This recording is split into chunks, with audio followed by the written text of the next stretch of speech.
making mini donuts. And tawag sa mini donuts namin ay dough of nuts. Gagawa kami kasi may order na po kami for today. And ayan, papakita namin sa inyo yung process of making ng mini donuts. So ito, total po ng making of donuts natin is 90 pieces. Magmi-mix ka muna ng dry. Oo nga, dry ingredients.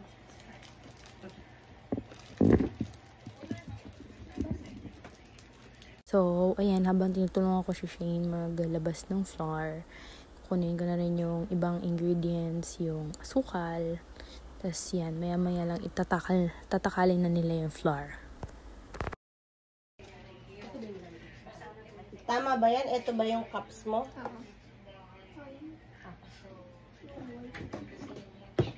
Ayun yung white sugar ang gagamitin. Alin ko muna ito.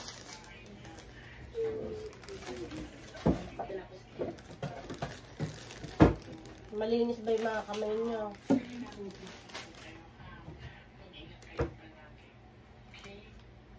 So, syempre, habang tatakal, pagkatapos namin takalin yung flour and baking powder, makikita niyo sa video na tinatabi na din namin agad para may space. Kasi as you can see from the video, maliit lang ang aming space, pero ayan, nagagawa ng paraan para makapagawa ng donuts. So, ayan, nalagay na yung flour and right now, ibabalik na siya ni Shane, makikita nyo. Tapos kukuha na sila mamaya-maya lang ng tablespoon para takalin yung baking powder para ma-incorporate na lahat ng dry ingredients before the wet ingredients. Makikita nyo dyan mamaya sa text na ilalagay ko yung wet ingredients and right here, ilalagay ko na. Ayan, nag-pop na siya, which is milk, butter, vanilla extract. And ayan, kukunin ni Shane yung butter from the refrigerator to melt it para maging mas flavorful siya at saka maging shiny yung donut ninyo. Ayan, tinataka na din yung baking powder. Ang baking powder is para mag-rise yung donuts, magmukha siyang full. Para hindi siya magmukhang pancake na flat. Para siya donut. So, ayun na-incorporate na lahat ng dry ingredients. So, now we're gonna mix it with a whisk. Ayan. Natanggal ko yung mga leftover dun sa spoon. Ayan. So, ayan, naghahalo ako. So, mamakay sa paghalo. Ayan, umalag-alog-alog. Para masarap siya. And also para matanggal yung buo-buo ng flour. Diba? So, syempre, para lumabas ng maayos yung donut. Kasi, pag hindi nyo hinalo ng maayos yung base product nyo ng donut, hindi siya lalabas ng maayos. Diba?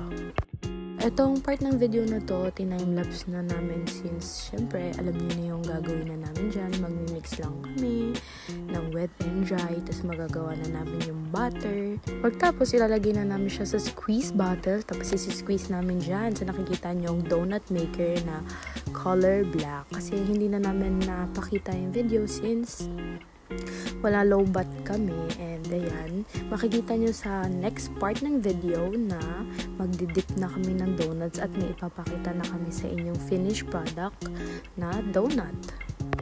Kaya stay tuned kayo para makita nyo yung napaka-yummy naming donuts. So, hello! Welcome back! Ngayon, nag-assemble na po kami ng mini donuts. Hindi na po namin napakita yung ibang process ng paggawa ng mini donuts. Ito yung mga flavor. May original glaze, tapos white chocolate, tapos chocolate. Yan. Tapos sa mga nag-order, thank you po. Sa mga nag-order po, thank you po. Napakadami ninyo. Sana there's more to come. Thank you po. Meron po kaming pangdagdag. Pwede mo pa isa dun, no? Ang karton. Ready na natin yung 4 na 6. May ano na ba yan? May liner na. Look at the order. Ayan po ang order namin. Ito po. Dinidip po. Tapos, syempre parang 5 donut. 6 na 12. Apat na anim. 6 dozen. Apat.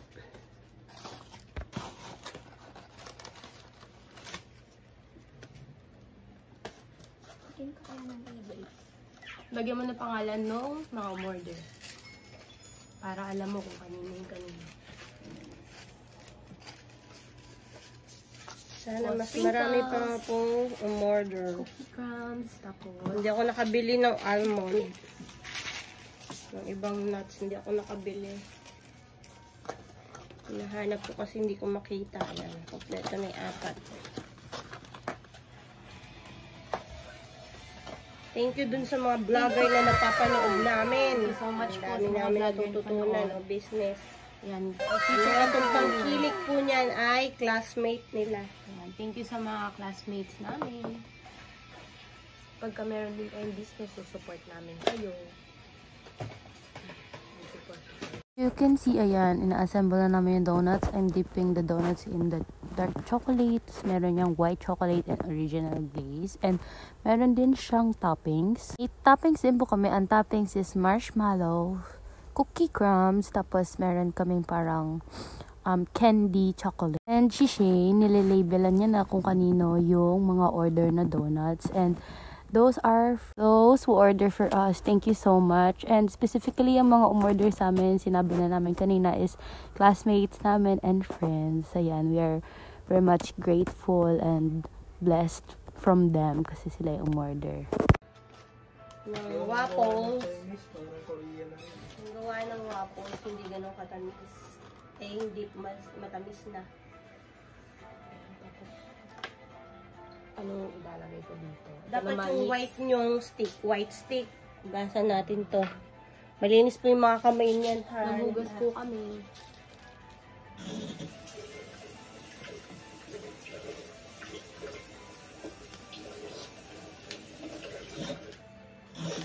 Laging malinis ang kamay pag gumagawa.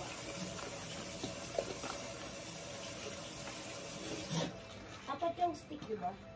Oo. Asan na isa pang stick? Baka napasok ko na din. Nakapasok. Bakit nakapasok? Diba?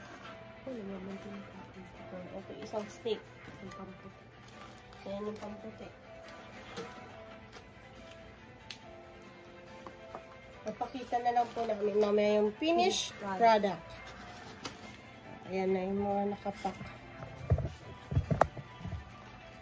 Kinukumpleto lang.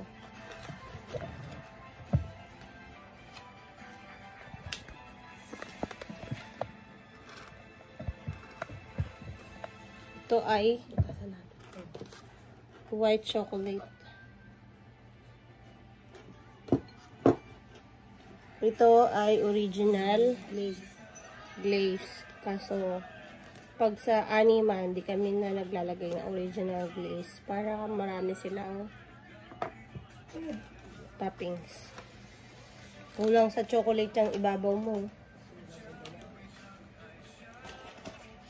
Ayan o, diba? Kulang. Dip mo pa. Kuhain mo doon sa butas. Yan. Para yung kabila pa rin. Wala pa oh.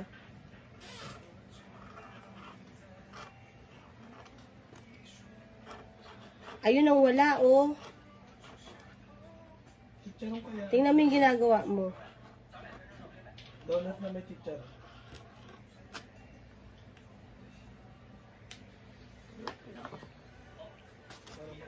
Sige po, after ulit, papakita namin yung finished product.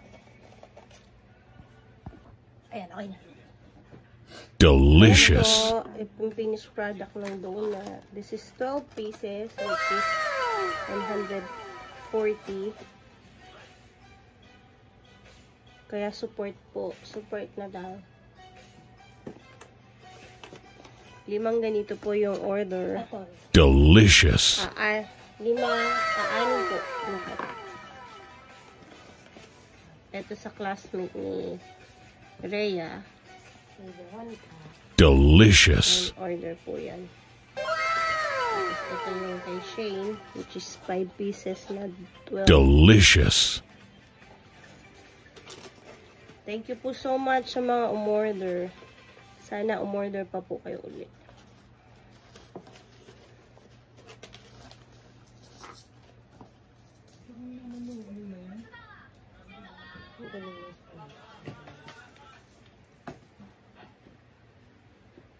Wala ba yung scotch tape na mas makapal ng kunti?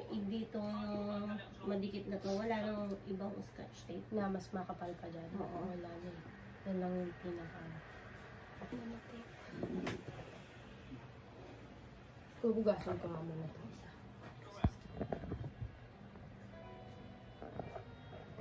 Palabasin mo yung butas.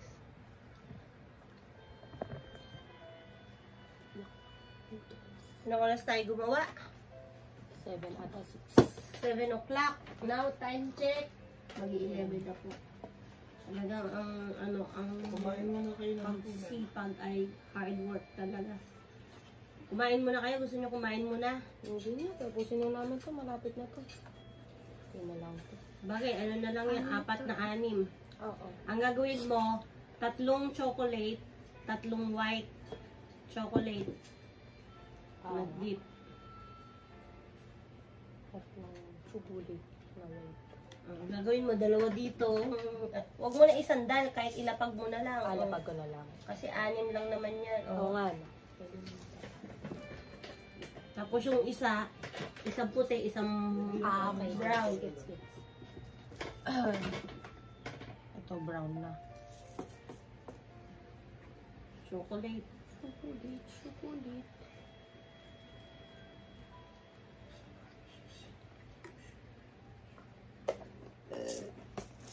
Busog na sa hangin.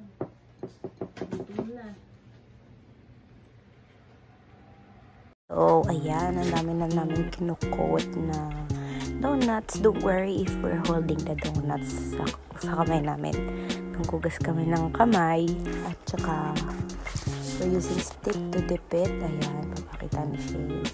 She's dipping it into white chocolate and sobrang amazing yan kasi ang dami na namin ginagawa kaya ito nag-voice over ako right now.